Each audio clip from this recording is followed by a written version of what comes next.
Alright guys, today we are going to be reacting to Sweden had enough of Russia.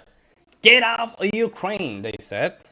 Thank you so much for just subscribing to the channel and be part of my channel, of this great adventure, guys. This is the channel that we react to everything, basically. Everything that is right in front of me, I just reacted. We're going to react to Sweden. I have nothing about Sweden. Zero about Sweden. But we're going to simply react and see what's going on, guys. Like, hold up. Love the lifestyle, love the minimalist approach to the design, luxury. Love that. But we're going to simply react to this. Like, jump in. In a stunning move that has left Moscow reeling, Sweden has delivered a crippling blow to Russian forces, shifting the tides of the conflict in Ukraine. This unprecedented aid package from Sweden, NATO's newest member, marks a historic departure from its traditional stance of neutrality. What secret strategies and cutting-edge technologies has Sweden unveiled to support Ukraine? How will this affect the balance of power in the region? Let's delve into the dramatic developments that have sent shockwaves through the Kremlin and bolstered Ukraine's fight for freedom. On May 29th, Sweden announced its 16th aid package to Ukraine. Tellingly, this was primarily a military rather than an economic or humanitarian aid package. It is designed to create Russian casualties, which would have been unthinkable for Sweden a few years ago. Such aid is a departure from Sweden's traditional foreign policy. Until Putin decided to invade Ukraine, Stockholm observed a policy of neutrality dating back to the Napoleonic Wars. The last time Sweden entered a conflict was in the Swedish-Norwegian War of 1814. The Swedish public widely supported their country's neutrality, and it was maintained during both world wars. As late as 2012, only 17% of Swedes expressed support for joining NATO. By 2021, the number increased to 46%. But Sweden was always wary of the threat from Russia. The two countries fought the long and bitter Great Northern War in the early 18th century over influence in the Baltic Sea. Sweden lost the conflict and has been on guard against Russia ever since. As early as 1904, Sweden was patrolling the Baltic with submarines to protect its coastline. That mission has given it more underwater experience in the Baltic than any other nation. The Gripen fighter was designed specifically to counter the threat from Russia. Even its radar system is designed to let it look toward Russian territory without flying in its direction. Fear of potential Russian aggression has entered Swedish cultural consciousness. Some of the older locals on Gotland Island, one of the most important locations in the Baltic and the likeliest place in Sweden that Russia would attack, reported in 2015 that they would hear stories from their parents warning that if they failed to finish their dinners, the Russians would get them. Back then, people on the island were divided over whether Swedish military should increase their presence there. No such divisions exist today. Putin's decision to invade Ukraine reawakened historical nightmares among the Swedish public and policymakers in Stockholm. Sweden announced its intention to join NATO a few months later and quickly became a partner to help Ukraine fend off the invasion. Like Germany, Sweden reversed its historical aversion to providing lethal military aid. It began with providing weapons like anti-materiel weapons, air defenses, and light vehicles. The investments increased, and Sweden demonstrated early on that it was willing to go far in its proportional investment in money and weaponry. On the first anniversary of the war, Sweden said it would donate 10 Leopard 2A5 tanks to Ukraine. Sweden's latest aid package is worth $1.23 billion. To put that into perspective, Sweden's total military spending in 2023 was $8.75 billion. Wow, that's nothing. Meanwhile, Sweden's total aid to Ukraine amounts to a little over $4 billion over the course of 16 packages since the invasion started. Such a proportionally large expenditure demonstrates Stockholm's threat perception. Russia's recent successes have required Stockholm to step up its spending even more. The pace of Sweden's separate aid packages also reflects Stockholm's wariness, as several have been passed in the last few months, and they have significantly increased in size. For example, in late February, Sweden announced a $682 million aid package, which was then its largest. The package included 10 CB-90 combat boats, 20 group boats, underwater weapons, $192 million worth of badly needed artillery shells, RBS-70 man-portable air defense systems, anti-tank missiles, Carl Gustaf grenade launchers, hand grenades, and medical supplies. Early in May, Sweden passed aid to help Ukraine secure its energy supply, since this section has been a particular target for Russian missiles and drones.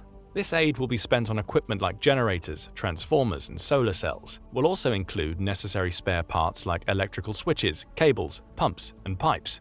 The May 29th aid package was about twice the size of the February aid package. It does not include donations of the JAS-39 Gripen fighter jet Although Ukraine has expressed interest in this platform in the past and does not rule it out in the future, Kyiv wants to focus on implementing its F-16 program. Stockholm says that it's still working on the possibility of contributing the Gripen system later, but for now it's too much of an ask for Ukraine to divide itself between the two new fighter jet programs. Though it won't be able to... Question is how much this will cost to Sweden at the end. How much? Because their military spending is not that much. Probably you put it in perspective, because they're a smaller country than Germany, United States, even Ukraine. But how much this is going to cost them at the end? Because they have to protect themselves as well if they're afraid of Russia, right? Donate fighter aircraft. The rest of the aid is substantial. Sweden's Deputy Prime Minister, Bush, said that the package consists of equipment that is at the top of Ukraine's priority list. Maybe the most important contribution for the immediate term is in the form of additional 155mm artillery shells. Sweden didn't specify how many shells will be provided, but the new ammunition will help to swell Ukraine's supply to well over 2 million rounds. This will ensure enough ammunition to keep Ukraine in the fight into 2025. The Swedes will also be donating RB-99 AMRAAM missiles, the equivalent of the AIM-120. Sweden's Ministry of Defense says that these missiles will be repurposed specifically to serve in ground-based anti-aircraft systems. Presumably, they'll be supplied for Ukraine's NASAMS units. This is important because Russia took to using its aviation to more effectively support its ground forces after Avdiivka fell, and the Copper air support enabled Russian forces to make more rapid advances to the west. Ukraine used its NASAMS and other air defense units to shoot down some of the Russian planes. More ammunition will check Russian aviation and force Moscow to be more cautious with its air power. Sweden will also be sending its entire fleet of PBV-302 infantry fighting vehicles to Ukraine. These have been retired from Swedish service as the newer Combat Vehicle 90 replaced the PBV-302 in 2014. Stockholm thought it better to donate its older vehicles rather than keep them in storage. Sweden's official announcement of the... And some of these countries, that's what they do. They have all the equipment. I think they did it with... Germany did it. They have some of these 1970 tanks models that they have already on storage. Instead of melting them, they just give them to Ukraine. See what they do with it. They probably can do something with it, and then they can have some feedbacks. Aid mentioned that the Ukrainian army was organizing several new brigades and needed armored vehicles for their infantry companies, a demand the PBV-302 will help to satisfy.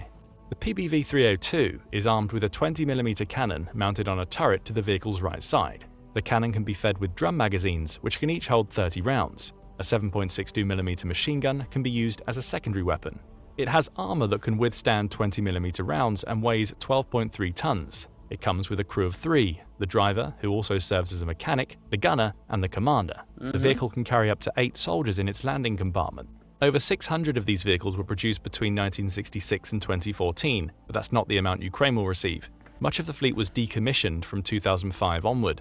By 2018, there were at least 180 still in service in various degrees of readiness. These vehicles are likely the ones Sweden will now hand over to Ukraine.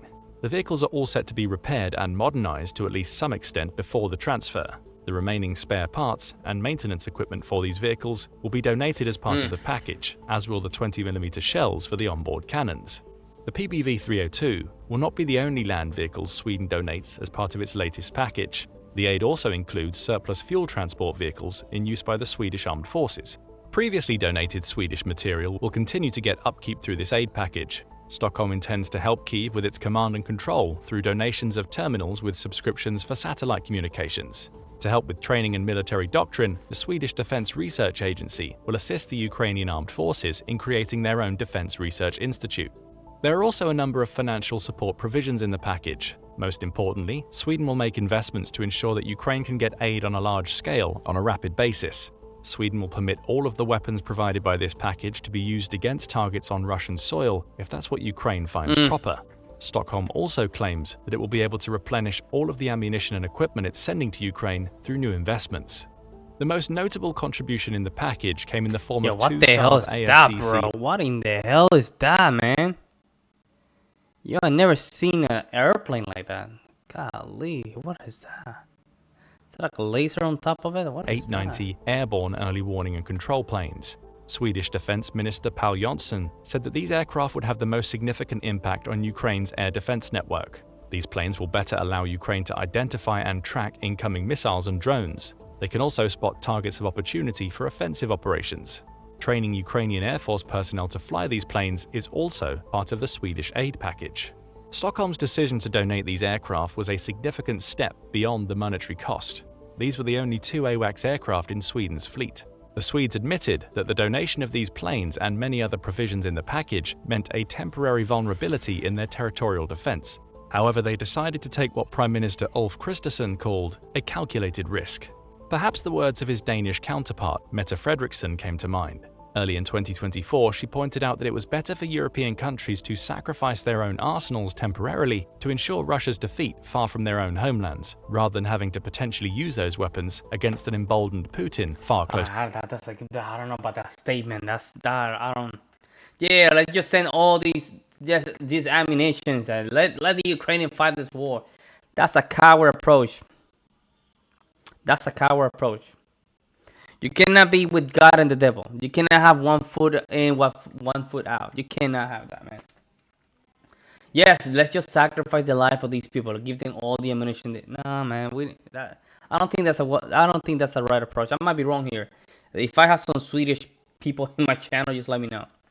Closer to home. Sweden plans to make up for the shortage of command and control planes by purchasing additional S-106 GlobalEye aircraft. This is Saab's newest AWACS aircraft and entered service in 2020. Sweden also insists that it has plans to replenish all of the ammunition and other equipment it will lose once they arrive in Ukraine. Sweden intends to do this by increasing its defense spending. In September 2023, Stockholm announced its intention to increase its military budget by 28% for 2024. Additional increases will come in 2025 and 26. These increases will put Sweden over the NATO target of spending 2% of GDP on defense by appropriations. The budget increases will also likely make Sweden an enduring and reliable partner for Ukraine. Stockholm has indeed already announced that its partnership with Ukraine will be for the long haul. On May 23rd, Prime Minister Kristersson said that Sweden will be providing Ukraine with $7 billion in aid over the course of 3 years to repel the invasion. The package released to Ukraine the following week was only the first of multiple packages to come, and those packages will likely get bigger as time goes on. Thanks to the increases in Sweden's military budget over the coming years, the country will be in position to deliver on this planned aid. The Ministry of Defense officially announced major planned investments in artillery systems and transport aircraft as part of the domestic defense spending program. These investments will put Sweden in a position to produce and deliver the weapons and ammunition Ukraine needs in the coming years. But how does Sweden's recent and coming aid impact Ukraine's ability to win the war of attrition? In December 2023, a report by the Estonian Ministry of Defense indicated that Ukraine could win the war in 2025 if it killed or maimed 100,000 Russian troops in 2024. While Russia has the ability to call many more soldiers than that to its colors, these people need to be trained properly and then assigned to a cohesive unit if they are to be effective on the battlefield. These units would quickly suffer casualties, creating even more demand for manpower that would in turn send troops to the front with even less training. Yeah, but that's the best case scenario. See, but what if things don't go based on that analysis? That's just the best case scenario, guys. You have to understand when Russia decided to invade Ukraine. I mean, I don't think they thought it was gonna be this difficult. At this point, their pride and their ego is in the line. You think they're gonna just simply just... I mean, if you know about history about Russia, you think that 1 million casualty is enough for them? Now these people are they're gonna start having questions after having 20 million casualties. At that point, Ukraine's done. Ukraine is done.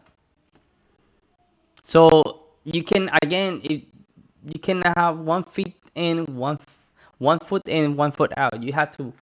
Are you gonna help Ukraine a little bit, with physical confrontations, or you're not gonna help Ukraine? Like, it has to be one or the other, right? A vicious cycle that Russia, even with its much greater amount of available manpower than Ukraine, would not be capable of meeting.